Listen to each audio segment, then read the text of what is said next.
नमस्कार दोस्तों, स्वागत है आपका टॉप ट्रेंडिंग जीके में। Railway RRB NTPC math series में आज का हमारा सेट नंबर 76 है, जिसके अंदर हम 8 मार्च के शिफ्ट 1 का और शिफ्ट 2 के पेपर के इंपॉर्टेंट सवालों को डिस्कस करेंगे।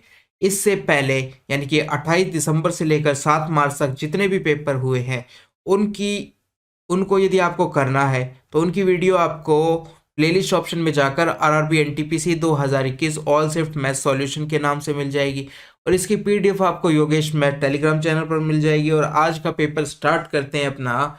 पहले पेपर शिफ्ट 1 की बात करते हैं। हमने सबसे पहला सवाल ये लिया है 20,000। कंटिन्यू करा उससे पहले मैं आपको बता दोस्तों, अभी भी जो भी कैंडिडेट मॉक टेस्ट अटेम्प्ट नहीं किया है, स्पेशल ग्रुप डी और एनटीपीसी 2 वाले स्टूडेंट की बात करें तो अभी भी आपके पास मौका है। समय बहुत कम है तो डेली एक मॉक टेस्ट जरूर लगेगा। आपका कॉन्फिडेंस लेवल बढ़ने वाला है। टाइम मैनेजमेंट में बहुत ज़्यादा इंप्रूवमेंट आपको देखने को मिलने वाला है। कौन सा सेक्शन वीक है, जो आपका मॉक टेस्ट होता है उसके बाद आपको पूरा एनालिसिस देखने को मिलता है। कितने सवाल आपने करेक्ट किए हैं, कौन से स्पेशल टॉपिक से आपके सवाल गलत हो रहे हैं, वो सभी आप डिटेल्ड एनालिसिस करके अपना सब्जेक्ट को बूस्ट कर सकते हो। अभी टेक्स्ट बुक पर आपको ऑफर चल रहा है जिसमें गोल्डन टिकट ये सेल बैक दोबारा आ चुकी है। इसमें आपको 12 के बजाय 18 मंथ की वैलिडिटी मिल रही है पास में। साथ ही साथ टीटीजी के कूपन कोड यूज करने पर एक्स्ट्रा 39 रुपये का मैक्सिमम डिस्काउंट मिलने वाला है। टेक्स्ट बुक ऐप और वेबसाइट दोनों पर ये ऑफर अवेलेबल है। ज़्यादा जानकारी के लिए डिस्क्रिप्शन बॉक्स में लिंक है। इस कूपन कोड से आप सेम एग्जाम पैटर्न पर आधारित मॉक टेस्ट यहाँ पर अटेम्प्ट कर सकते हो। तो चलिए कंटिन्यू कर लेते हैं, देख लेते हैं इन सभी मैथ के क्वेश्चंस का क्या यहाँ पर एग्जैक्ट सॉल्यूशन होने वाला है। की एक राशि है, 4% दर है, 2 वर्ष का चक्रवृद्धि ब्याज कितना होगा ये पूछा गया है। और ब्याज की गणना 6 माही आधार पर करनी है। 6 माही का मतलब है, ये देखो, ये जो दर आपको दी गई है ये पूरे साल की दी गई है। कितने? पूरे साल की दी गई है। तो 6 माही एक साल में कितनी होती है? 2 होती है। तो आधी हो जाएगी दर 6 महीने के लिए, क्योंकि ये पूरे साल के लिए 6 महीने की बात करें तो आधी हो जाएगी दर। इसी प्रकार से वर्ष है, ठीक है, 2 वर्ष है। 2 वर्ष में कितनी 6 माही होती है? तो हम कहेंगे 1 वर्ष में 4 होती है, तो 2 वर्ष में 6। 2 वर्ष में 1 वर्ष में 2 होती है, तो 2 वर्ष में कितनी हो जाएगी? 4 हो जाएगी। तो अब हमारा नया सवाल क्या बन गया है कि 20,000 की राशि है, 2% दर है और 4 वर्ष, 4 वर्ष हो गए या 4 पीरियड कह दो। वर्ष से अच्छा है कि या तो 6 माही बोल दो, 4 6 माही हो गई है, या 4 पीरियड बोल दो। अब हमारा नया सवाल ये बन गया है, इसका ज्ञात करना है आपको। तो देखो, आपको 4 वर्ष के लिए एक चीज ध्यान रखनी है। एक नंबर बताऊंगा 4 वर्ष के लिए, ये नंबर ध्यान रखना है आपको। क्या है? 4 6 4 1, ये नंबर ध्यान रखना है। और यदि 3 वर्ष की बात करते हैं तो ये नंबर हो जाता है 3 3 1, इस प्रकार से हो जाता है। अब देखो, हमने ऐसा क्यों किया? क्योंकि हमारा आंसर पॉइंटों में आ रहा है। यदि पॉइंटों में नहीं आता तो हम फॉर्मूला लगाकर ज़्यादा आसानी से निकाल सकते थे, लेकिन यहाँ पॉइंटों में आंसर आ रहा है तो हमें ये करना ज़्यादा अच्छा रहेगा। इस प्रकार से देखो क्या करते हैं। सबसे पहले आपके पास राशि थी 20,000, ठीक है। इसको आपको 2% निकालना है, क्योंकि हमारा नया सवाल है जो 20,000, 2%, 4 वर्ष या 4 पीरियड कह दो। तो सबसे पहले आप 20,000 का 2% निकालो। 1% कितना होता है? पीछे से 2 जीरो हटा दो, यानी 200। तो 2% कितना हो जाएगा? 400 हो जाएगा। 400 हो जाएगा। अब आपके पास जो आया है 400, उसका फिर से 2% निकाल दो। कितना हो जाता है? पीछे से 2 जीरो हटाओगे तो वो आपका 1% है, यानी कि 4। तो यहाँ पर 8 हो गया आपका 2%। फिर वापस से जो 8 आया है उसका वापस से आपको 2% निकालना है। इसका 2% कितना हो जाएगा? 16/100, या हम कहेंगे 0.16, इतना हो जाएगा। अब जो ये 0.16 आया है, 4 वर्ष का पूछा है, तो आप 4 बार ऐसा करेंगे, वापस से 2 निकालेंगे। इसको 2 से करोगे तो कितना हो जाता है? 32 हो जाता है, ठीक है। और नीचे 100 और आएगा तो ये आपके 4 जीरो लग जाएगी। इस प्रकार से 2 जीरो 32, ये आ चुका है। अब आपके पास ये जो नंबर हमने सबसे पहले बात करी थी उसका यूज करना है। पहले को 4 से मल्टीप्लाई करना है, दूसरे को 6 से करना है, तीसरे को 4 से करना है, चौथे को 1 से करना है। करोगे तो कितना आ जाएगा? ये आपका 400 आ जाएगा। दूसरा बात करते हैं, 6 को 8 से करोगे तो कितना आ जाएगा? ये आपका 48 आ जाएगा। 4 को 16 से करोगे तो कितना आ जाएगा? यहाँ पर आपका पॉइंट आएगा इसके बाद में, तो पॉइंट 64 हो चुका है। इस प्रकार से लिख दोगे आप। इसके बाद में ये आपका 0.0032 इतना हो चुका है। अब आप इन सबको जोड़ लो। सबसे पहले लास्ट में 32 आया, फिर 64 आया है, उसके बाद में बात करते हैं यहाँ पर 8 आया, 4 आया है, 4 आया है। कुल टोटल हमारे पास इतना ब्याज आया है, राशि आपकी इतना हमारे पास ब्याज आ गया है 400। और चक्रवृद्धि ब्याज की गणना करनी है, इतना कैसे आया, कहाँ गलती हो गई। देखो 20,000 का 2% निकाला, कितना हो जाएगा 400। इसको यदि आप करते हो तो ये 16 आएगा, ठीक है। इसको मल्टीप्लाई करोगे तो कितना आएगा, 16 आएगा। यहाँ पर यहाँ गलती हो रही थी हमारी, तो 16, 48.6432 इतना आएगा। तो ऑप्शन कौन सा है, ऑप्शन नंबर 4 हो जाएगा। तो इस प्रकार से कीजिए, सबसे आसान तरीका यही निकलेगा। इसके बाद में बात करते हैं सवाल नंबर 10 की। 10 का मान निकालना है, इसका क्या करोगे, ये आपके पास tan का एक फॉर्मूला बन गया है। क्या होता है, tan a माइनस बी बराबर क्या होता है, हम कहेंगे tan a minus tan b, और बटे में बात करें तो 1 plus tan a tan b, ये हो जाता है। क्योंकि यहाँ पर माइनस था तो ऊपर माइनस आएगा, नीचे प्लस आएगा। यदि यहाँ पर प्लस होता तो यहाँ आपका प्लस आता और यहाँ माइनस होता, इस प्रकार से होता। तो हम बात कर रहे हैं माइनस की, तो वापस से प्लस को, इसको और इसको हटा देते हैं। ये हमारा सवाल दे रखा है। अब देखो ए की वैल्यू आपको यहाँ से पता चल चुकी है 85 है, और बी की वैल्यू कितनी है, यहाँ से 25 है। तो आप इस फॉर्मूले में जब रखोगे 85 माइनस 25 तो कितना आ जाएगा आपका, ये आपका tan 60 आ जाएगा। और tan 60 का मान आपको पता है √3 होता है। तो ऑप्शन नंबर आपका कितना हो जाएगा, 2 हो जाएगा। सवाल नंबर 14 की बात करते हैं। एक समकोण त्रिभुज है ABC दे रखा है, जिसमें कौन सा कोण समकोण है वो जरूर ध्यान रखना, C है। उसके बाद में बाकी दो को आप कुछ भी मान सकते हो, मान लिया है, ये A हो गया, ये B हो गया। A कितना दे रखा है आपको, 60 डिग्री दे रखा है, तो ये 60 डिग्री दे रखा है। अब AC बराबर आपको और दे रखा है। देखो सबसे पहले हम बाद में देखेंगे वैल्यू। यहाँ पर ये आपके पास यदि 60 डिग्री है तो ये 30 डिग्री होगा। क्यों, क्योंकि बचा हुआ जो कोण है वो तो 90 डिग्री है, इसलिए इन दोनों कोणों का योग 90 के बराबर होना चाहिए। अब देखो 30 के सामने की भुजा किस अनुपात में होती है, 1 के अनुपात में होती है। 60 के सामने की √3 के अनुपात में, और 90 के सामने की 2 के अनुपात में, ये हमें पता है। अब देखो कौन सी भुजा, AC बराबर आपको दे रखा है 20 √3, यानी एक का जो मान है ना वो हमें 20 √3 दे रखा है, ये पता चल चुका है। मान किसका, AB का निकालना है, यानी कि AB का निकालना है। तो क्या करोगे, ये इससे 20 √3 से 2 को मल्टीप्लाई कर दोगे तो ये 40 √3 आ जाएगा। ऑप्शन नंबर 4 हो जाएगा। बस इतना सा करना था। आगे बढ़ते हैं सवाल नंबर 39 की। एक निश्चित धनराशि पर 5% वार्षिक ब्याज की दर से 2 वर्ष के चक्रवृद्धि ब्याज और साधारण ब्याज का अंतर 25 दे रखा है, धनराशि पूछिए।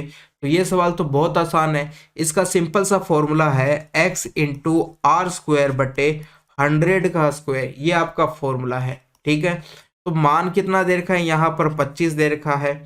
x का मान हमें निकालना है, दर आपकी कितनी दे रखी है 5, तो 5 का स्क्वायर कितना हो जाएगा, 25 हो जाएगा बटे 100।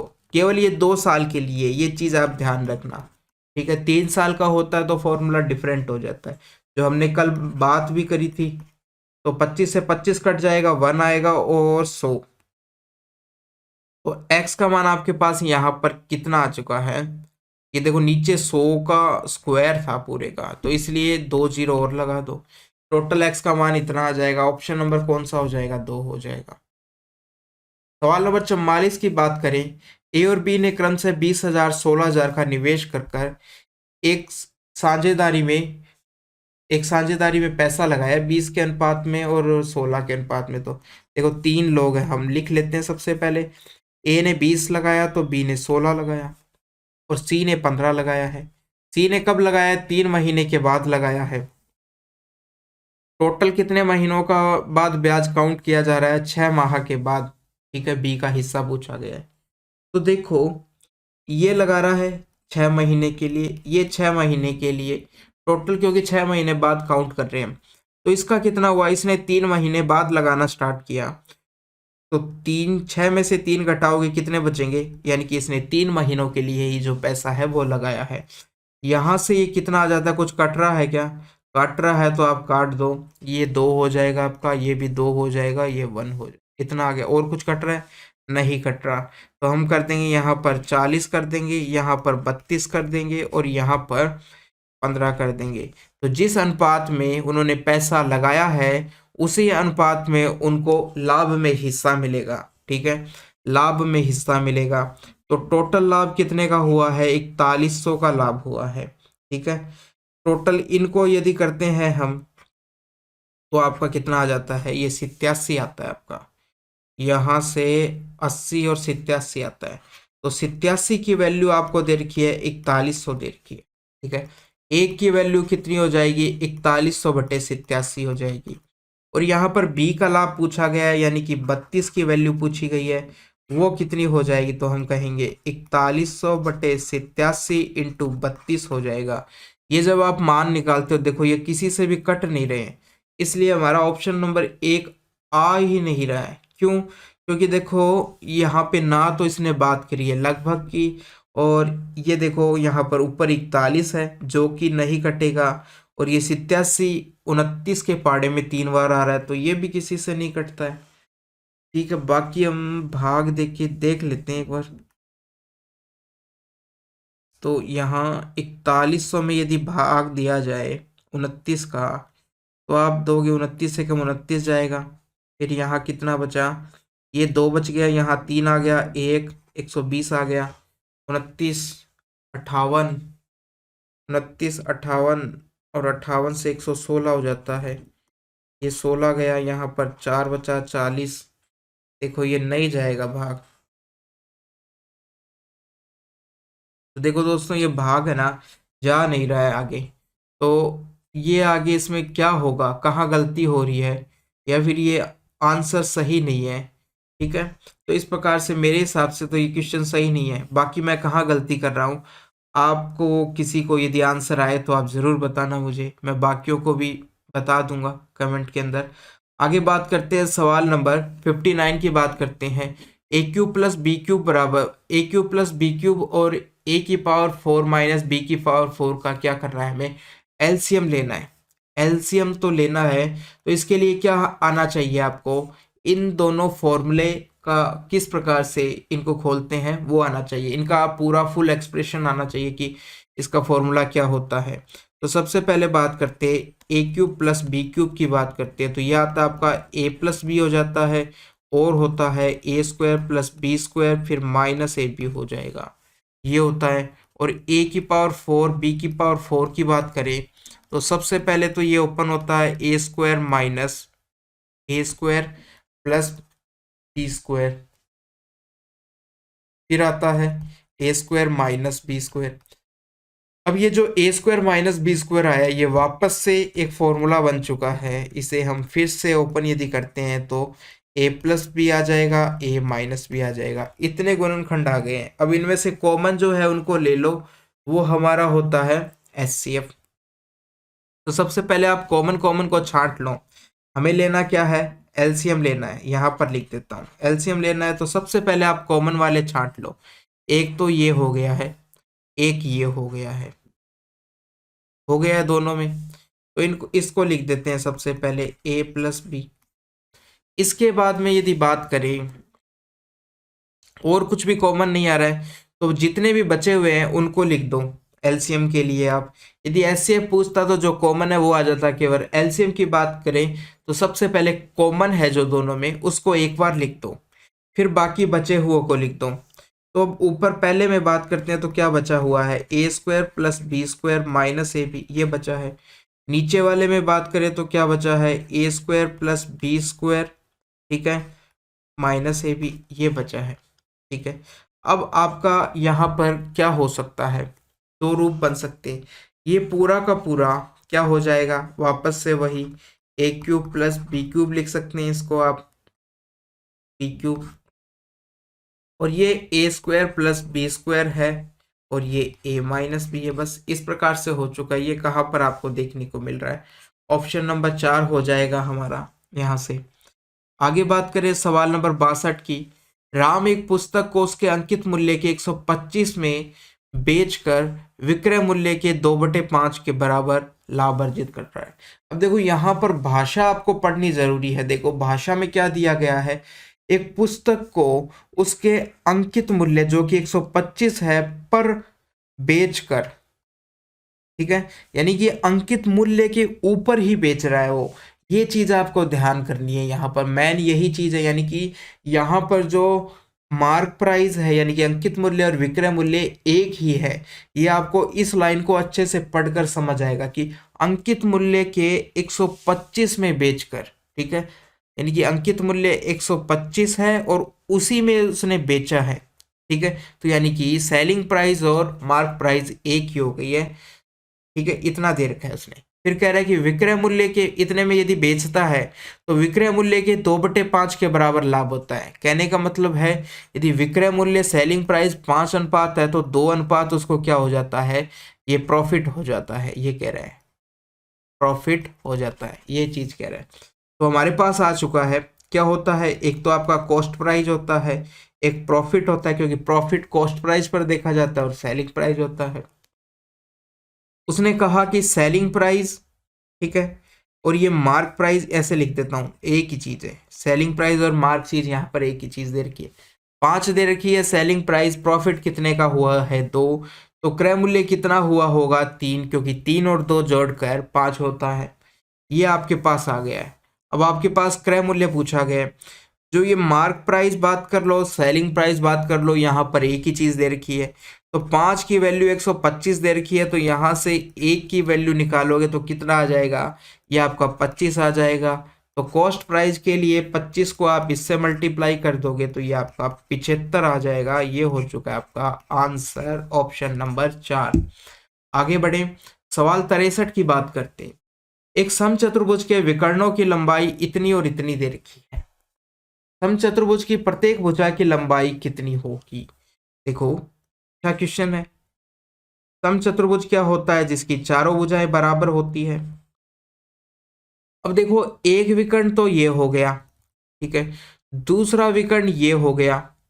अब समचतुर्भुज की एक प्रॉपर्टी होती है कि जो विकर्ण है वो एक दूसरे को 90 पर काटते हैं, ठीक है, विकर्ण आपस में कहां पर काटते हैं, 90 पर काटते हैं। पूरे विकर्ण की लंबाई कितनी होती है, 32 होती है। तो मान लिया कि मेरा एक विकर्ण ये है, ठीक है, इसका आधा कितना हो जाएगा, पूरा यदि 32 है तो आधा 16 हो जाएगा। इसी प्रकार से दूसरा विकर्ण पूरे का कितना होता है, 24 है। ये एक दूसरे को आधे पर काटते हैं और समकोण पर काटते हैं। 24 है तो दूसरा कितना हो जाएगा, आधा 12 हो जाएगा। यानी कि ये लंबाई 12 हो चुकी है, ये लंबाई 16 हो चुकी है। ये आपके पास एक समकोण त्रिभुज बन चुका है, ये लंबाई आप निकाल सकते हो। तो हमारे पास एक समकोण त्रिभुज आ गया है, जिसमें से ये कोण 90 दे रखा है, एक आपको 12 दे रखा है, एक 16 दे रखा है, तीसरा पूछा है। अब मैं देखता हूं जब, तो इसको यदि मैं 4 से काटता हूं, 3 इंटू 4 का गुणनफल है। इसको यदि करते हैं तो ये 5 इंटू 4 इंटू 4 का गुणनफल है, 4 इंटू 4 का। तो ये क्या हो जाएगा, देखो 4 तो दोनों में कॉमन है, 3 4 ये हो जाएगा 5, क्योंकि हमारा एक ट्रिपलेट होता है 3 4 5। और यदि हम जानते हैं कि ट्रिपलेट को यदि समान नंबर से मल्टीप्लाई किया जाए तो वो भी एक प्रकार का ट्रिपलेट होगा। तो यहाँ पर इसको 4 4 से मल्टीप्लाई कर दिया गया है। तो जो ये तीसरी भुजा है, ये भुजा कितनी हो गई है, 20 के बराबर हो गई है। कितनी हो जाएगी, 20 के बराबर हो जाएगी। तो समचतुर्भुज की प्रत्येक भुजा की लंबाई कितनी हो गई है, 20 सेंटीमीटर। ऑप्शन नंबर 1 आ जाएगा। आगे बात करते हैं सवाल नंबर 69। इसमें क्या करना है, √12 इस प्रकार से अनंत तक चलता जा रहा है, अनंत तक चलता जा रहा है। तो हम इसको मान लेते हैं a के बराबर, a के बराबर मान लिया। अब अनंत में से यदि थोड़ा सा कम कर दिया जाता है तो वो भी तो अनंत के बराबर ही है, क्योंकि अनंत पता नहीं है हमें कितना है, अनंत का कोई अंत नहीं होता है। तो अनंत में से यदि थोड़ा कम कर दिया जाए तो भी कोई फर्क नहीं पड़ता है। तो हम क्या करते हैं, यहाँ पर ये a बराबर इतना दे रखा है, ठीक है, इस बाकी को यहाँ से लेकर यहाँ तक भी तो हम a लिख सकते हैं। इसको 12 को 1 को छोड़ दिया, क्योंकि ये भी तो यहाँ से लेकर अनंत तक हो गया, अनंत में से कोई थोड़ा बहुत कम कर दोगे कोई फर्क नहीं पड़ता है, तो इस पूरे को भी हम a मान सकते हैं। ठीक है, इतना हो गया। दोनों तरफ स्क्वायर करोगे तो यहाँ a स्क्वायर आ जाएगा और इधर 12 प्लस a आ जाएगा। अब आप a स्क्वायर, a बराबर 12 हो गया है। a यदि कॉमन लेते हो तो इस प्रकार से आपको मिलता है 12। इसका मतलब क्या है कि एक ऐसी संख्या, दो ऐसी संख्या का गुणनफल है a और a माइनस 1 बराबर 12 कि जो क्रमागत है। a का मतलब यदि 4 है तो a माइनस 1 का मतलब 3 हो जाएगा, उससे एक छोटी संख्या, यानी कि दो क्रमागत संख्याओं का गुणनफल है ये। तो 12 को यदि टुकड़े करें हम दो क्रमागत के रूप में 4 और 3 में आता है, यानी कि a का मान 4 हो जाएगा और a माइनस 1 का मान 3 हो जाएगा। तो यहाँ हमसे इस पूरे का मान पूछा गया है, कितना आ जाएगा? 4 हो जाएगा, ऑप्शन नंबर 1 हो जाएगा। सवाल नंबर 83 की बात करते हैं। वह छोटी से छोटी पूर्ण संख्या ज्ञात करें जिसका 60% 6 से अधिक है। मान लिया पूर्ण संख्या क्या है? x। तो x का यदि मैं 60% निकालता हूं तो ये 6 से क्या होगा? अधिक होगा। ठीक है, अधिक के लिए ये साइन लगा दिया, यानी कि इसका 60% 6 से क्या है? अधिक है। अब आप क्या करो, बाकी सबको उधर ले जाओ। उधर ले जाओगे तो 100 तो आपका ऊपर आ जाएगा, 6 इंटू 100/60 इस प्रकार से हो जाएगा। तो एक जीरो से एक जीरो कट गई, 6 से 6 कट गया। x ग्रेटर देन किससे है? 10 से। ये आ चुका है। अब पूछा गया वह छोटी से छोटी संख्या क्या हो सकती है, तो कितना हो सकता है? 10 तो हो नहीं सकता क्योंकि ये 10 से बड़ा है। तो 10 के बाद में जो सबसे छोटा नंबर है वही हो जाएगा।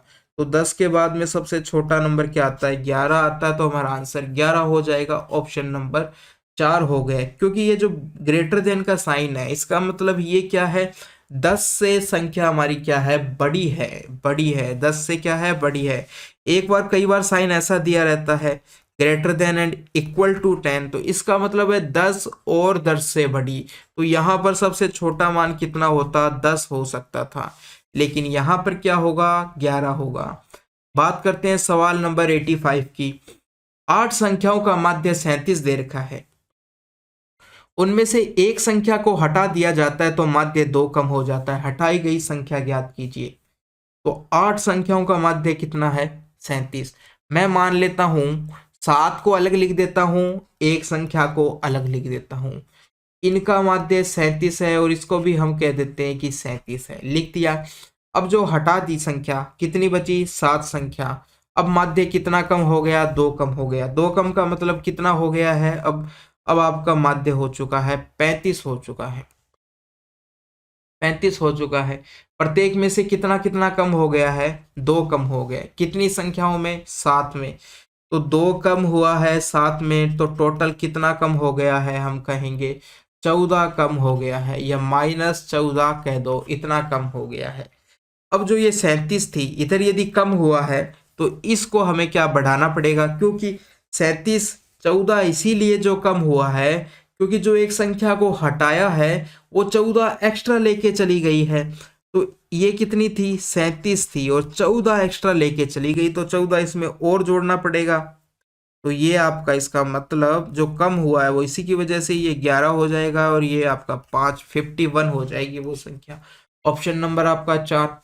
आगे बात करते हैं, शिफ्ट 2 का पेपर स्टार्ट करते हैं। 1 के सवाल हमने कंप्लीट कर लिए। पहला सवाल लिया है क्वेश्चन नंबर 3। देखो इस प्रकार से आपको सवाल दिया रहता है कि दो पुरुष, या ये साइन जरूर देखना है, और का लिखा हुआ है या का लगा हुआ है। तो दो पुरुष और 3 महिलाएं किसी कार्य को 15 दिन में पूर्ण कर सकते हैं। या तो दो पुरुष भी 15 दिन में कंप्लीट कर सकते हैं और 3 महिलाएं भी 15 दिन में कंप्लीट कर सकती है। तो पूछा गया 6 पुरुष और 9 महिलाएं मिलकर उस काम को कितने दिन में पूरा कर देगी, ये पूछा गया है। तो सबसे पहले हमें मैन और वुमेन का एक एक दिन का काम निकालना पड़ेगा, उनका अनुपात निकालना पड़ेगा। तो हमने माना कि मैन का एक दिन का काम M और वुमेन का एक दिन का काम W। ये क्या है? एक आदमी का एक दिन का काम या एक महिला का एक दिन का काम। अब देखो दो आदमी, टोटल वर्क की यदि बात की जाए क्या होता है? एक आदमी जितना काम करता है तो 2 आदमी 2m काम करेंगे, कितने दिन में कंप्लीट कर देंगे? 15 दिन में। तो ये टोटल काम हो चुका।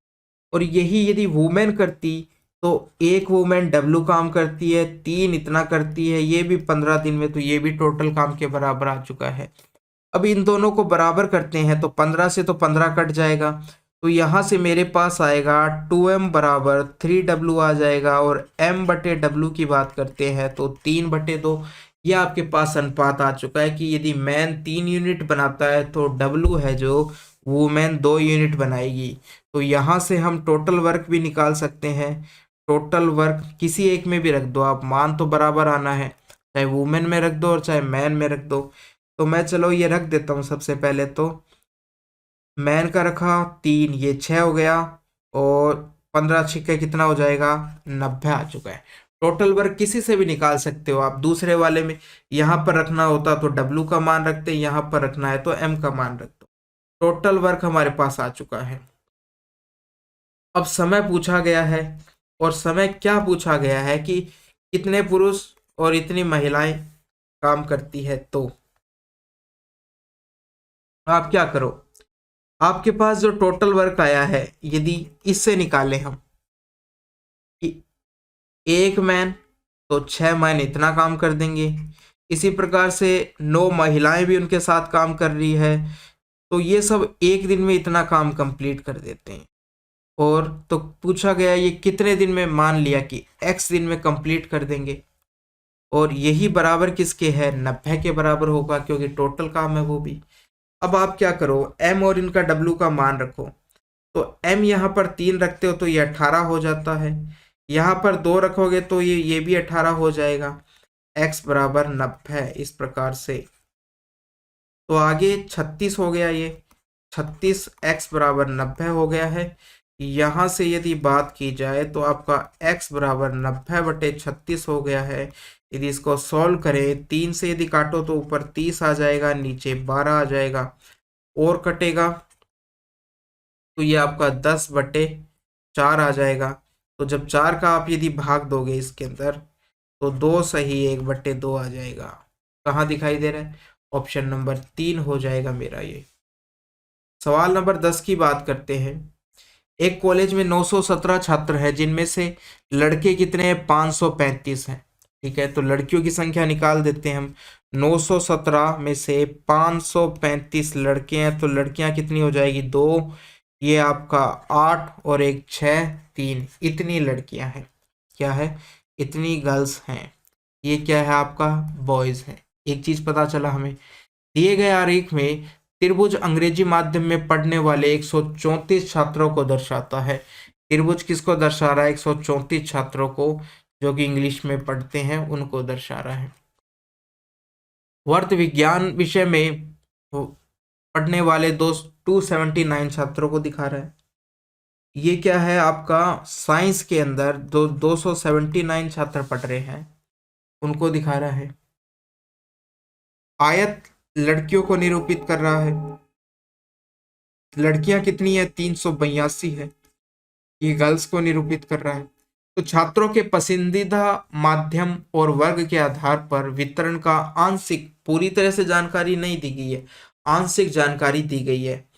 तो अंग्रेजी माध्यम में विज्ञान वर्ग में पढ़ने वाले लड़कों की संख्या पूछी गई है, अंग्रेजी माध्यम के लिए ये, और इसको छोड़कर, यानी कि देखो ये आपका क्या हो गया है, ये आपका यहां से यहां तक तो लड़कियां हो चुका है। इतना भाग तो क्या हो चुका है हमारा? लड़कियां हो चुका। अब पूछा गया है कि अंग्रेजी माध्यम में विज्ञान वर्ग में पढ़ने वाले लड़कों की संख्या ज्ञात कीजिए। तो हमें लड़कों की संख्या बतानी है कितनी है। तो अंग्रेजी माध्यम में पढ़ने वाले और विज्ञान, यानी कि ये जो कॉमन वाला पार्ट है, ये वाला हमें भाग बताना है कि ये कितना आएगा। 2 जनों का जो कॉमन पार्ट है वो भाग बताना है कितना आएगा, क्योंकि लड़के कौन से हैं? ये पूरा ऊपर वाला तो लड़कियों को है, तो इनको गर्ल्स को छोड़कर जो भी होगा वो लड़के ही होंगे। और उसके बाद में इंग्लिश ये हो गया और साइंस ये हो गया, दोनों का कॉमन पार्ट ये हो गया। ये वाला भाग निकालना है।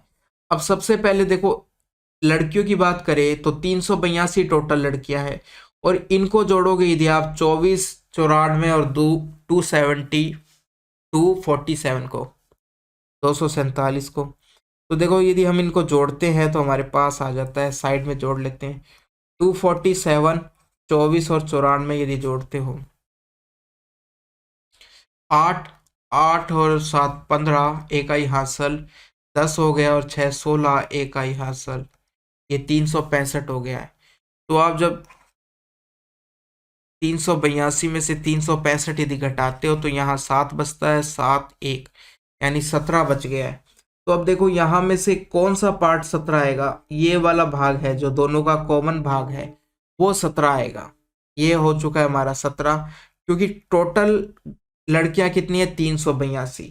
अब ये सिंगल वाला दिया गया है, ये वाला दिया गया है, ये वाला दिया गया है, ये भाग नहीं दिया गया था, तो बचा हुआ भाग क्या हो गया है, जो 17 आया है वो ये वाला भाग हो गया है। ये आ चुका है हमारे पास, जो तीनों का कॉमन पार्ट है वो आ चुका है, 17 आ चुका है। अब जब आप यहां से निकालोगे कि त्रिभुज की बात करें, 134 है टोटल, ये 24 और 62 को यदि जोड़ोगे तो कितना आ जाएगा, ये आपका आएगा 6 आ जाएगा और 8 आ जाएगा, 6 आ जाएगा और 8 आ जाएगा। इधर नहीं करेंगे, 134 माइनस इतना, इसको यदि घटाते हैं यहाँ से तो 8 आ जाएगा, ये आपका 48 बच जाएगा। यानी कि अब इन दोनों में कौन सा भाग बच गया, इतना भाग बचा, ये भाग कितना हो चुका है, 48 हो चुका है। 24 62 त्रिभुज में बाकी जो भाग बचा है वो 48 है, और ये 17 भी हमें और हटा देना है इसमें से। 48 में से आप 17 और हटा दो, क्योंकि ये भाग भी त्रिभुज में है, तो यदि इसको भी आप हटा देते हो तो यहाँ कितना बचता है, 1 और 1 31। तो ये जो भाग है आपका कितना आ गया है, 31 आ गया है। कितना आ गया है ये भाग, 31 आ गया है। जो भाग पूछा गया है कितना आ गया, 31। तो हमारा आंसर हो जाएगा ऑप्शन नंबर 1 हो जाएगा। सवाल नंबर 14 की बात करते हैं। एक वर्त की परिधि एक समबाहु त्रिभुज के परिमाप के बराबर है। तो हम कहेंगे परिधि किसके बराबर है, समबाहु परिमाप के बराबर है। अब आपको वर्त की त्रिज्या दे रखी है, समबाहु त्रिभुज की भुजा पूछी गई है, तो परिधि क्या होती है, 2 पाई r होती है। और समबाहु त्रिभुज का परिमाप क्या होता है, 3 भुजाएं होती है, तीनों समान होती है, तो 3a हो जाएगा यदि प्रत्येक भुजा की लंबाई a है। तो r का मान 21 दे रखा है, यानी कि 2 इंटू 22/7 इंटू 21 दे रखा है आपको, और a का मान आपसे पूछा गया है। अब आपको ये सॉल्व करना है, तो मैं a को एक साइड रखता हूँ, बाकी सबको ले जाऊं, 2 आएगा, 22 आएगा, 21 आएगा, नीचे 7 इंटू 3 आ जाएगा, तो ये कट जाएगा, 21 से कट जाएगा। a का मान कितना आ गया है मेरा, 44 सेंटीमीटर आ गया है। कितना आ गया, 44 सेंटीमीटर, ऑप्शन नंबर 4 आ गया है।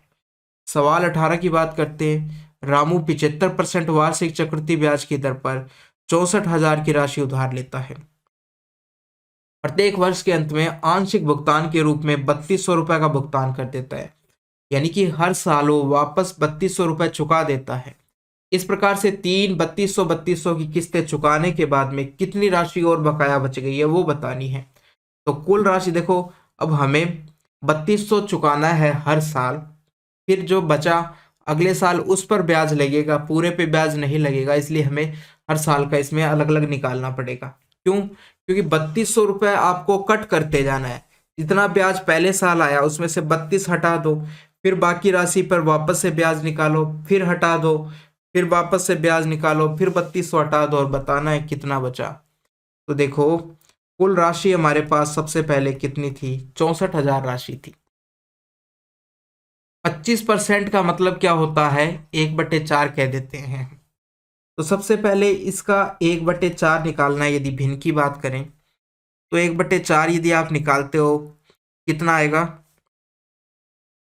पहले वर्ष की ब्याज की बात करते हैं, कितना आएगा, ये आपका 4 से जब भाग दोगे तो 16 हो जाता है, यानी कि 16,000 आ चुका है आपका पहले वर्ष का ब्याज कितना आ चुका है, 16,000 आ चुका है।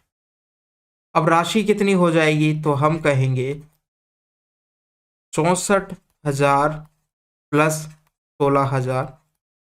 ये आपकी राशि कितनी हो चुकी है, यहाँ से यदि बात की जाए 000000, और ये आपका 10 हो जाएगा, ये 80,000 हो गई है। राशि कितनी हो गई है, 80,000। अब 80,000 में से आप 3200 रुपये यदि चुका देते हो, कितना आपके पास राशि बची, तो हम कहेंगे 1020, ये आपका 8 आ जाएगा, यहाँ 4 6 इतना बच जाएगा आपके पास। यानी कि अब आपकी जो राशि है 76,000 पे अगले साल का ब्याज कैलकुलेट करना है। तो राशि आपकी बची 76,800। 76,800 का फिर से 1/4 निकालोगे अगले साल के लिए, तो ये कितना आएगा, 4 का भाग दो, 4 एकम 4, 4 नीम 36, 4 दूनी 8, 00, इतना ब्याज आ गया है। ये ब्याज आ गए। अब राशि कितनी हो गई, इतना प्लस 19200, इतना हो गया है। इन दोनों को यदि हम जोड़ते हैं तो कितना आ जाता है, लास्ट में तो आती है 2 जीरो आपकी। 8 और 2 को जोड़ते हो तो 10, एक आई हासिल आई, ये आपका 10 और 6 16, एक, ये 8 और एक 9, 96,000 आ चुका है। इसमें से फिर आपको 3200 रुपये निकाल देना है कि 3200 मैंने फिर अगले साल चुका दिया। 3200 यदि इसमें से निकालते हो आप, कितना बच जाएगा, तो मैं कहेंगे 00, ये आपका यहाँ पर 8 बचेगा, ये 4, 2 आ गया, और इतना बच गया, 92,000 आपका बच गया। अब जो तीसरे साल जो ब्याज कैलकुलेट किया जाएगा वो इस पर किया जाएगा, तो इसका 1/4 निकाल दो। 25% का मतलब 1/4 होता है, इसलिए मैंने 1/4 डायरेक्ट लिख रहा हूँ, नहीं तो आप 25/100 लिखते। अब 4 का जब भाग दोगे तो ये 2 बार जाएगा, 3 बार जाएगा, 2 बार जाएगा, 00, इतना आ जाएगा। ये ब्याज आ चुका है आपका।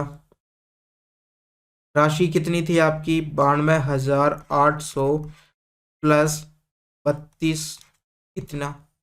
इनको यदि हम जोड़ते हैं तो ये मेरा 0010 10 हो गया, ठीक है, 00, और इनको जोड़ा तो 10 आया, उसके बाद में एक आई हासिल, ये आपका 6 हो जाएगा, और ये आपका 11 हो जाएगा। अब आपकी इतना बच चुका है, 1,16,800 हो चुका है। इसमें से फिर आप तीसरे साल कितना चुका देते हैं, 3200 फिर चुका देते हैं। यदि आप इसमें से 3200 घटाओगे, कितना बचेगा, 3200 गया, तो यहाँ पर मेरा 008, फिर आपका 8, और ये 2, और ये आपका 11, यानी कि 800।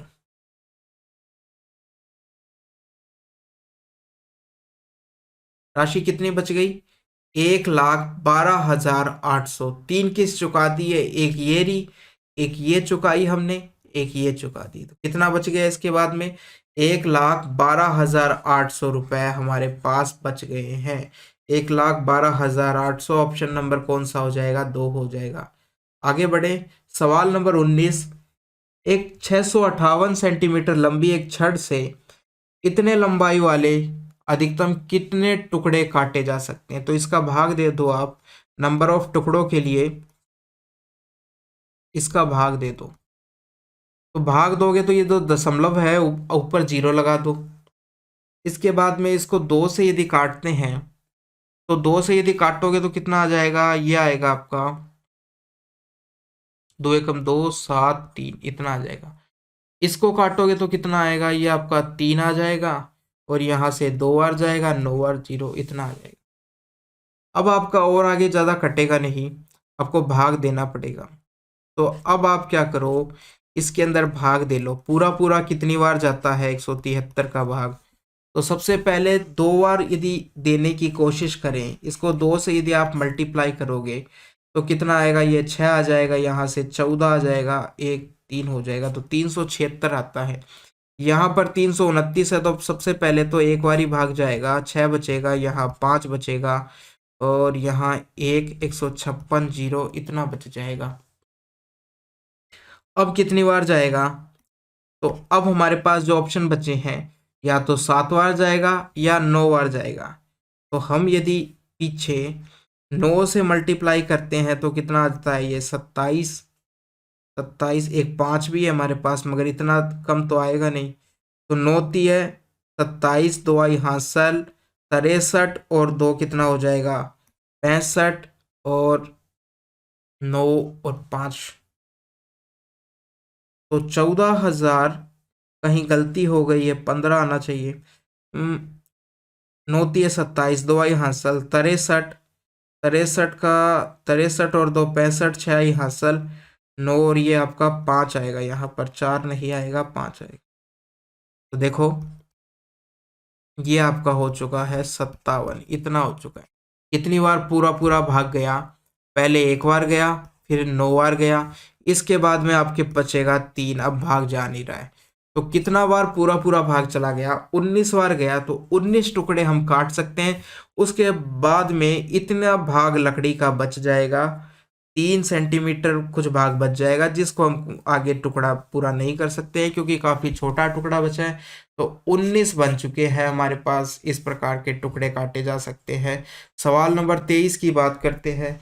2 लड़के ऋषि और वामसी लखनऊ से कानपुर तक की 95 किलोमीटर की यात्रा एक ही समय में आरंभ करते हैं। यात्रा के दौरान ऋषि की चाल वामसी की चाल से 5 किलोमीटर कम है।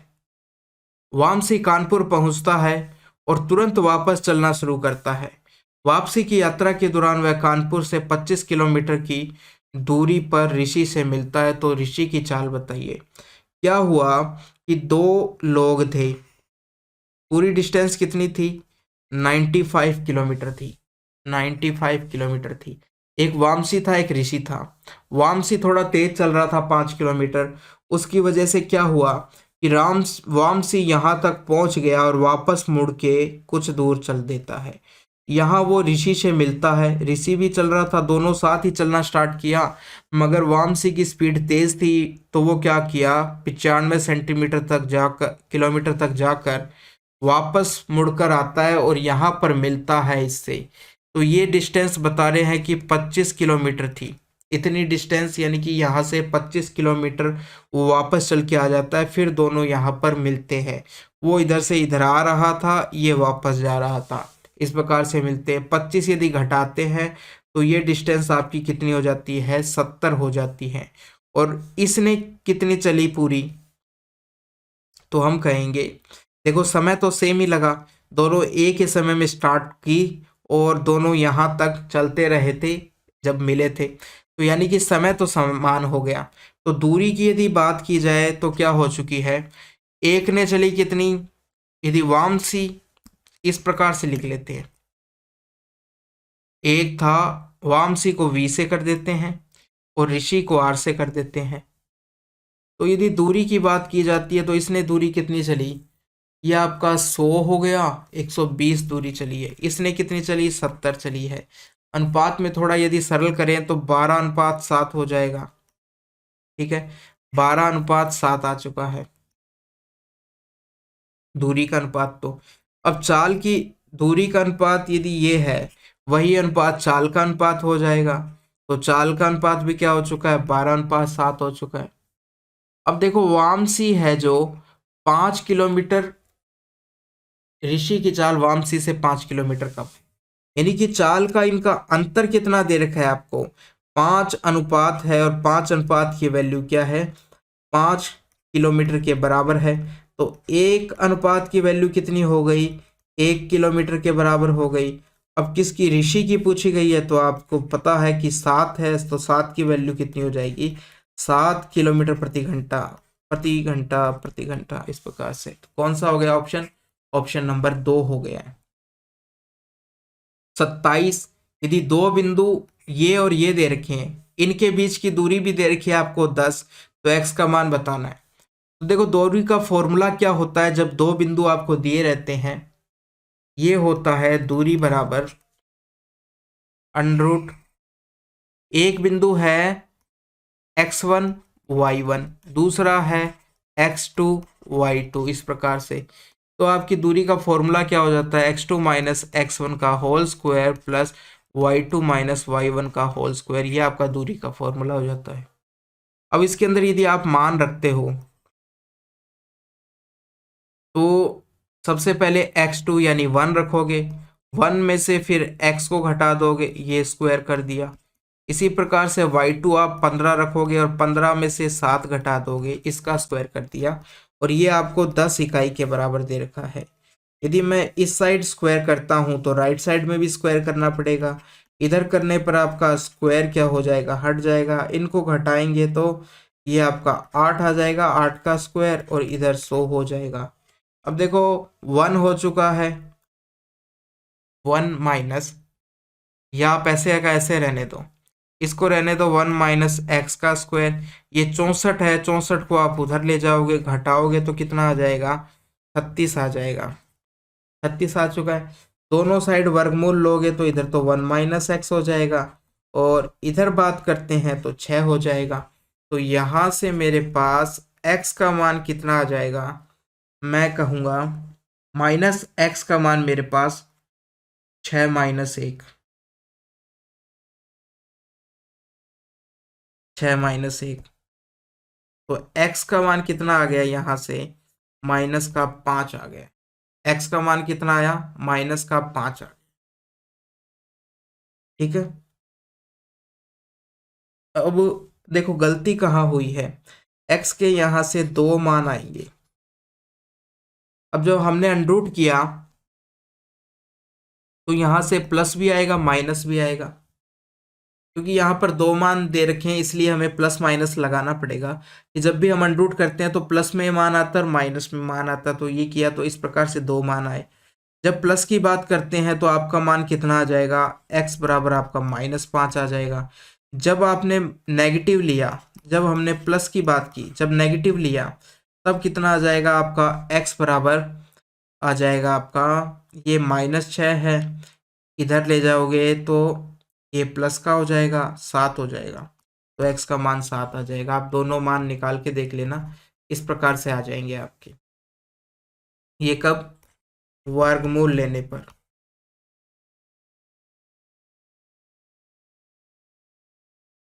कि आंसर के अंदर दो मान दे रखे थे इसलिए हमको प्लस माइनस लगाना पड़ा। अंडरूट लेने पर एक्चुअली प्लस माइनस दो मान आते हैं, तो यहाँ पर दो मान की बात चली थी इसलिए हमने दो मान प्लस माइनस लगाया। सवाल नंबर 51 की बात करते हैं। उस छोटी से छोटी संख्या के अंकों का योग ज्ञात कीजिए जिसे 18, 21, 25 और इससे विभाजित करने पर 3 शेष बचता है प्रत्येक बार। तो इन सब का सबसे पहले आप एलसीएम निकाल दो। एलसीएम की यदि बात चली तो कैसे निकालेंगे, इसके यदि टुकड़े करते हो आप, कितना आता है, एक तो 13 आता है और एक 3 आता है। 25 का मतलब क्या है, 5 का स्क्वायर होता है। 21 का मतलब क्या है, एक तो 3 होता है और एक 7 होता है। और इसकी यदि बात करें तो 2 इंटू 3 का स्क्वायर होता है। तो एलसीएम क्या हो जाएगा, 2 की सबसे बड़ी पावर कितनी है, 2 है। 3 की कितनी है, 3 का स्क्वायर है।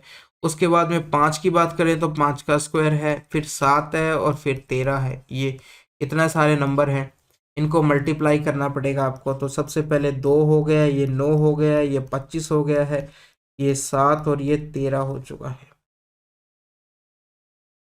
अब देखो 25 को यदि मैं 2 से मल्टीप्लाई करता हूं तो मेरा कितना बन जाता है, ये 50 बन जाता है।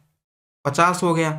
और 50 को किससे मल्टीप्लाई करें, 50 को यदि 13 से मल्टीप्लाई किया जाता है तो 13 5 है 65, 650 हो जाएगा।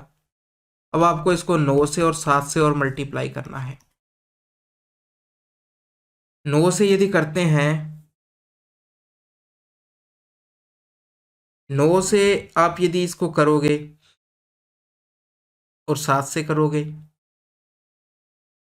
तो 9 से करने पर कितना आ जाएगा, ये आपका 0, 9×5 45, 4 हासिल 63, 9×6 54 और 4 58, इतना बन जाएगा। 7 से और मल्टीप्लाई कर दो, 0, 7×5 35 का 5, 3 आई हासिल और 7×8 56, 56 और 3 9 5 7, 7×5 35, 35, ये 40 हो जाएगा। इतना मान आ चुका है। अब जो हमारी संख्या है वो क्या होगी, यानी कि 3 शेष बच रहा था, तो जो एलसीएम आया सबसे छोटी संख्या की बात कर रहा है, सबसे छोटी संख्या, तो सबसे छोटी संख्या यही होगी और इसमें आप 3 जोड़ दो, क्योंकि 3 शेष बचा इसलिए 3 जोड़ दो आप। तो इस प्रकार से हमारी ये संख्या हो चुकी है। ये संख्या क्या हुई है, 5 3, इतना आ चुका है।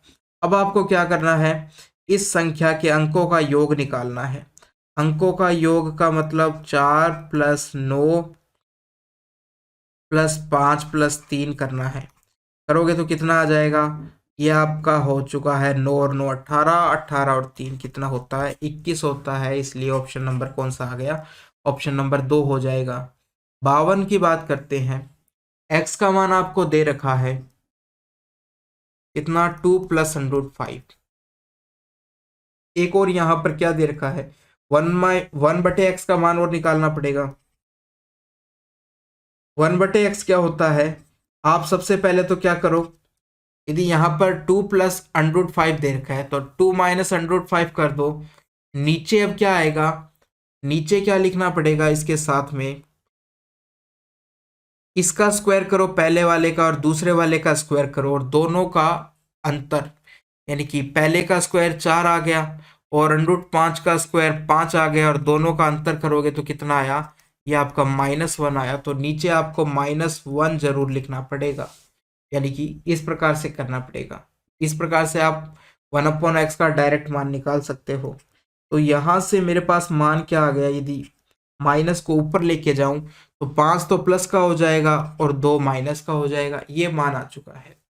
अब आप ये मान इसके अंदर रख दो, x - 1/x में यदि मान निकालते हो कितना आएगा, x का मान है 2 + √5 और इसका मान कितना दे रखा है, माइनस हो रहा है, तो वापस से क्या हो जाएगा, √ तो माइनस का हो जाएगा और 2 प्लस का हो जाएगा। तो ये आपस में कट जाएंगे, कितना आ जाएगा, 4 आ जाएगा। अब इसका स्क्वायर की बात करी गई है, क्यूब की, स्क्वायर की नहीं, क्यूब की बात की गई है, तो 4 का भी आपको क्यूब करना पड़ेगा। 4 का क्यूब कितना हो जाता है, 64 हो जाता है। तो ऑप्शन नंबर कौन सा हो जाएगा, 1 हो जाएगा। सवाल नंबर 53 की बात करते हैं। ये आपको दे रखा है x/y पूछा गया आपसे। तो सबसे पहले जब मैंने ऐसे देखा कि x² y² और यहाँ पर xy का टर्म्स, तो मैं इसको स्क्वायर बनाने की कोशिश कर रहा हूँ जिससे मेरा फॉर्मूला बन जाए। तो मैं क्या कह रहा हूँ कि ये तो मेरा x² हो गया, इसको मैं लिख सकता हूँ 5y का स्क्वायर, इस प्रकार से लिख सकता हूँ। और इस 10 को मैं उधर ले के आता हूँ तो माइनस हो जाता है और क्या लिख सकते हैं, 2 × x × 5y, इस प्रकार से हम लिख सकते हैं। यानी 2 को किया 5, 10 × xy इतना। इसको इधर लाए तो उधर क्या बचा, राइट साइड में 0 बचा। ये पूरा किसका स्क्वायर बन गया, तो हम कहेंगे x - 5y का ये होल स्क्वायर बन गया, जो कि 0 के बराबर है।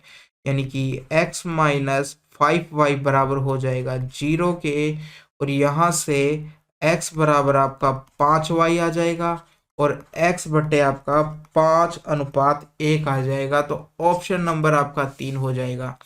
सवाल नंबर 57 की बात करें, लेफ्ट साइड और राइट साइड आप सबसे पहले स्क्वायर करते हो तो इधर 5 की पावर n आ जाएगा और इधर आपका 625 × 625, क्योंकि इधर भी स्क्वायर होगा। 625 का मतलब क्या होता है, 25 का स्क्वायर या फिर 5 की पावर 4। तो यहाँ पर 5 की पावर n है, यहाँ पर 5 की पावर 4, 5 की पावर 4। तो यदि बेस सेम है तो पावर क्या हो जाएगी, जुड़ जाएगी, यानी कि 8 हो जाएगी। तो यहाँ से हम कह सकते हैं n बराबर कितना आ जाएगा, 8 आ जाएगा। ऑप्शन नंबर कौन सा हो जाएगा, 2 हो जाएगा। सवाल नंबर 61 की बात करते हैं। आपको प्रोबेबिलिटी ऑफ ए दे रखा है, प्रोबेबिलिटी ऑफ बी दे रखा है और probability of A union B दे रखा है, ठीक है। और ये फॉर्मूला, इसका मान निकालना है। तो जिसका सबसे पहले मान निकालना है ना, वो क्या होता है, यहाँ पर एक चीज आती है, यदि इसका फॉर्मूला क्या होता है, प्रोबेबिलिटी ए अपॉन बी। तो हम यहाँ पर करते हैं probability of A intersection B बटे प्रोबेबिलिटी ऑफ बी, ये होता है। अब जो ये अंश के अंदर आया है, इसका मान निकालना पड़ेगा। तो इसका फॉर्मूला क्या होता है, सबसे पहले तो वो निकालना पड़ेगा। तो इसका फॉर्मूला क्या होता है, तो देखो, probability of A plus probability of B minus probability of A union B, ये करना पड़ेगा आपको। तो इसका आ गया 1/3, इसका आया 1/4 और इसका है 1/2। इन सब का यदि आप एलसीएम लेते हो तो कितना आ जाता है, ये आपका 12 आ जाता है। 3 का 12 में भाग दिया तो 4 आ जाएगा, ये 3 आ जाएगा और ये 6 हो जाएगा। 7 में से घटाया तो कितना आ गया, 1/2 मान आ गया आपके पास। तो ये मान आ चुका है। अब हमें इसका मान जो निकालना है वो हम आराम से निकाल सकते हैं। फॉर्मूले में मान रखना है बस आपको। क्या आएगा, ऊपर तो आ गया है आपका 1/2 और नीचे 1/4, यानी कि 1/2 इंटू 4/1। तो ये आपकी प्रोबेबिलिटी 1/2, 1/12 आया, 1/2 थोड़ी आएगा, 1/12, 1/12 इस प्रकार से काटोगे तो कितना आ जाएगा, 1/3 आ जाएगा, ये आ जाएगा। ऑप्शन नंबर 3 हो जाएगा। तो ये दो फॉर्मूले आप याद कर लीजिए, ये पहला फॉर्मूला है, ठीक है, और ये दूसरा फॉर्मूला है। तो ये दो फॉर्मूले यहाँ से आप याद कर लीजिए। ये एक नया सवाल है, अभी तक हमने 28 दिसंबर से लेकर अभी तक जितने भी पेपर किए हैं उनके अंदर ऐसा कोई भी सवाल नहीं था, ये सबसे पहली बार आया है। तो ये आप नोट कर लो। आगे बात करते हैं सवाल नंबर 69 की। Sine theta plus cos theta बराबर ये दे रखा है, टेन थीटा का मान निकालना है आपको। तो सबसे पहले ये देखो, इसका मान क्या हो जाएगा, इसका मान साइन थीटा हो जाएगा। अब आपके पास देखो, इधर साइन थीटा था, एक कोस थीटा था, इधर क्या बचा, 3 बचा, और ये क्या हो गया, साइन थीटा हो गया। अब मैं प्रत्येक को साइन से यदि भाग दे देता हूं तो यहाँ तो मेरे पास 1 बचता है, यहाँ कोस थीटा बटे साइन थीटा हो जाएगा और यहाँ आपका √3 बच जाएगा। अब 1 को उधर लेके चला जाऊं तो आपकी बात करें, ये कोट हो गया, कोट थीटा बराबर √3 माइनस 1 हो गया है। कोट को यदि tan के रूप में लिखें तो 1/10 हो जाता है, 1/10, और ये आपका √3 माइनस 1। उल्टा कर दोगे तो कितना आ जाएगा, tan थीटा का मान आ जाएगा। tan थीटा बराबर क्या आ जाएगा, 1/√3 माइनस 1, ये आ चुका है। या तो इस रूप में मिल जाएगा आपको, या फिर यदि इसका उल्टा करते हैं तो √3 + 1 हो जाएगा और नीचे क्या आएगा, इसका स्क्वायर माइनस इसका स्क्वायर करना पड़ेगा, यानी 3 का स्क्वायर 3 और 1 का स्क्वायर 1, 2 आ जाएगा।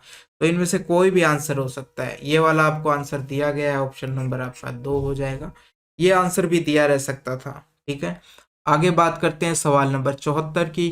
दो संख्याओं का अनुपात 5:4 है, उनका एलसीएम इतना दे रखा है, संख्याएं पूछी गई है। तो देखो, यदि अनुपात इतना है तो संख्याएं क्या हो जाएगी, हम कहेंगे 5a और 4a हो जाएगी। अब एलसीएम आपको कितना दे रखा है, 120 दे रखा है। एलसीएम 120 दे रखा है, तो इनका एलसीएम क्या होता है, सबसे पहले हम क्या करते हैं, दोनों में से कॉमन पार्ट होता है उसको एक बार लिख देते हैं। दोनों में कॉमन क्या है, ए ले लिया, बाकी जो बचा हुआ है वो ले लो, ये आपका एलसीएम हो जाता है। 120 के बराबर है, 5-4 करोगे तो यहाँ से आपका ए बराबर कितना मान आएगा, आपका 6 आ जाएगा। ए का मान आपके पास 6 आ चुका है। तो 5a और 4a हमारी संख्याएं थी। a का मान यदि यहाँ पर 6 रखते हो तो ये 30 के बराबर होता है, यहाँ रखते हो तो ये 24 के बराबर होता है। ऑप्शन नंबर कौन सा हो जाएगा? 4 हो जाएगा। सवाल नंबर 79 की बात करते हैं। नंबर 79 की बात करते हैं। एक व्यवसायी 8,25,000 रुपए की राशि लगाकर प्रत्येक के भाव पर 2 फ्लैट बेचता है। एक व्यवसायी 8,25,000 प्रत्येक रुपए पर 8,25,000 पर प्रत्येक के भाव पर 2 फ्लैट बेचता है। यानी प्रत्येक फ्लैट का मूल्य कितना है? 8,25,000 है। एक फ्लैट पर उसे 9% का लाभ होता है और दूसरे पर 9% की हानि होती है। तो पूरे लेन देन पर उसको लाभ और हानि परसेंटेज के अंदर पूछा गया है। देखो, तो परसेंटेज में पूछा गया है तो इस वैल्यू की तो कोई जरूरत ही नहीं है, क्योंकि हमें परसेंटेज में दे रखा है और परसेंटेज में पूछा गया है।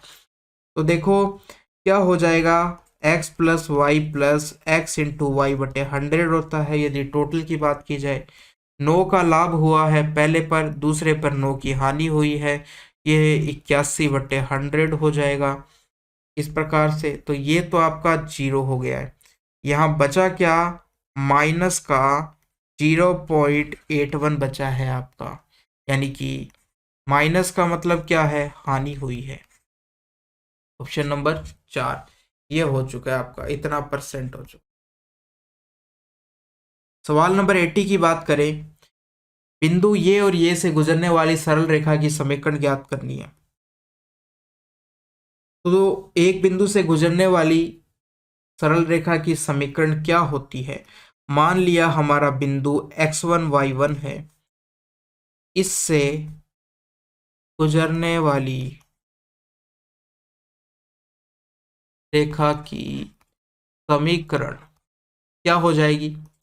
ये हो जाएगी आपकी y माइनस वाई1 बराबर m into x minus x1, ये हो जाएगा। और यहाँ पर m जो कि क्या होता है, m का मान भी हमें निकालना पड़ेगा। सबसे पहले तो m का मान निकाल लेते हैं। m का मान क्या होता है? यहाँ पर m बराबर होता है आपका y2 माइनस वाई1 बटे x2 माइनस x1। तो y2 दूसरे बिंदु से आएगा, y1 पहले बिंदु से आएगा, -3, फिर y1 2 इतना, नीचे x2 करोगे तो 1 माइनस 0 ये आ जाएगा। तो कितना आया? ये आपका -5 आ चुका है। क्या आ चुका है? -5 आ चुका है m का मान। तो अब आप अपनी समीकरण में मान रखो। समीकरण क्या थी? y1 कितना है? 2 को लिया है हमने, बराबर -5। दोनों में से कोई भी बिंदु को आप x1 y1 मान सकते हो। दूसरा बिंदु x2 y2 हो जाएगा। ये हो चुका है। x1 की बात करें, x माइनस x1 कौन सा हो चुका है? 0 हो चुका है, 0 रख दो। तो यहां से आपका मान आया y माइनस 2 बराबर -5x आ चुका है। इस x के मान को यदि इधर लेके आते हैं तो आपका 5x प्लस वाई -2 बराबर इधर कितना बचता है? 0 बचता है। ये इक्वेशन आपको कहाँ पर दिखाई दे रही है? ऑप्शन नंबर 1 के अंदर दिखाई दे रही है। सवाल नंबर 85 की बात करते हैं। 52 ताश के पत्तों के एक पैक से 2 पत्ते निकाले जाते हैं। उन 2 पत्तों के 2 पत्ते निकालें। एक पत्ता लाल होना चाहिए और एक पत्ता काला होना चाहिए, ये प्रायिकता पूछी गई है। यानी कि 52 ताश के पत्ते हैं, उनमें से 2 पत्ते निकालने हैं आपको। पहले एक पत्ता निकाला, वो लाल निकल गया, दूसरा निकाला, वो काला निकलना चाहिए। इस प्रकार से यदि पहला पत्ता काला निकल गया तो दूसरा पत्ता लाल निकलना चाहिए। तो यानी कि 2 टाइप की कंडीशन बन सकती है। या तो देखो, लाल पहला पत्ता यदि लाल निकला तो दूसरा काला निकलना चाहिए, और यदि दूसरा काला निकला, पहला काला निकला तो दूसरा लाल निकलना चाहिए। ये 2 कंडीशन बन गई। लाल टोटल कितने पत्ते होते हैं? 26 पत्ते लाल होते हैं और 26 ही पत्ते काले होते हैं। इसी प्रकार से यहां पर भी ऐसा ही है। तो अब देखो, हमसे पूछा गया प्रायिकता। प्रायिकता क्या हो जाएगी? आपने पहला पत्ता निकाला, ऊपर तो जो पूछा गया है उनमें से और नीचे टोटल की बात करेंगे। आपने देखो पत्ता निकाला, कैसा होना चाहिए? पहला पत्ता निकाला या तो लाल होना चाहिए या काला होना चाहिए। लाल की बात कर लो या काले की बात कर लो, कितने कितने पत्ते हैं? मैं कहूँगा 26 पत्ते हैं। तो यानी कि मान लिया कि पहला पत्ता हमने निकाला निकाला वो लाल था। दो कंडीशन बनी है, एक तो ये एक ये। तो मान लिया ये पहली वाली कंडीशन है कि पहला पत्ता निकाला वो लाल, तो लाल टोटल कितने हैं? 26, तो 26 में से एक निकाला है। कुल टोटल कितने पत्ते हैं? 52। नीचे लिख दो कि 52 में से एक निकाला है। अब दूसरे पत्ते की बात आती है। अब एक पत्ता हमने निकाल दिया है, टोटल ताश के पत्तों में कितने बचे हैं? 51 बचे हैं। लेकिन काले पत्ते अभी भी 26 है, क्योंकि हमने जो पत्ता निकाला है अभी वो लाल था। तो अब हमें अगला पत्ता काला निकालना है। तो आप काला निकालोगे तो 26 में से ही तो एक निकालोगे, तो ऊपर तो 26 आ गया। नीचे की यदि बात करते हो कितने हैं कुल टोटल पत्ते, अब 51 बचे हैं, तो 51 में से एक निकालोगे। इसी प्रकार से पहले यदि काला निकाल लिया जाता है तो 26 काले पत्तों में से और कुल टोटल 52 थे, इस प्रकार से निकलता। और उसके बाद में लाल निकालना है तो लाल भी 56 थे। और ये तो ये दो कंडीशन बनी है। तो मैं क्या करूँ, इन दोनों को यदि जोड़ता हूँ तो यानी कि 2 से मल्टीप्लाई कर दो आप इसको, 26 इंटू 26/52 इस प्रकार से भी लिख सकता हूँ। तो ये देखो 2 इंटू 26 52 से कट जाएगा, कितना बचेगा? 26/51 बचेगा। यहाँ पर ऑप्शन नंबर कौन सा हो जाएगा हमारा? 4 option number, answer number 4 option हो जाएगा। तो दोस्तों यहाँ पर आज का अपना पेपर हो चुका है कंप्लीट। कैसा लगा आपको कमेंट में जरूर बताना। कोई भी परेशानी हो तो आप कमेंट कर सकते हो, और अच्छा लगा तो वीडियो को लाइक जरूर करना। मिलते हैं इसी प्रकार की एक और वीडियो के साथ। थैंक यू दोस्तों।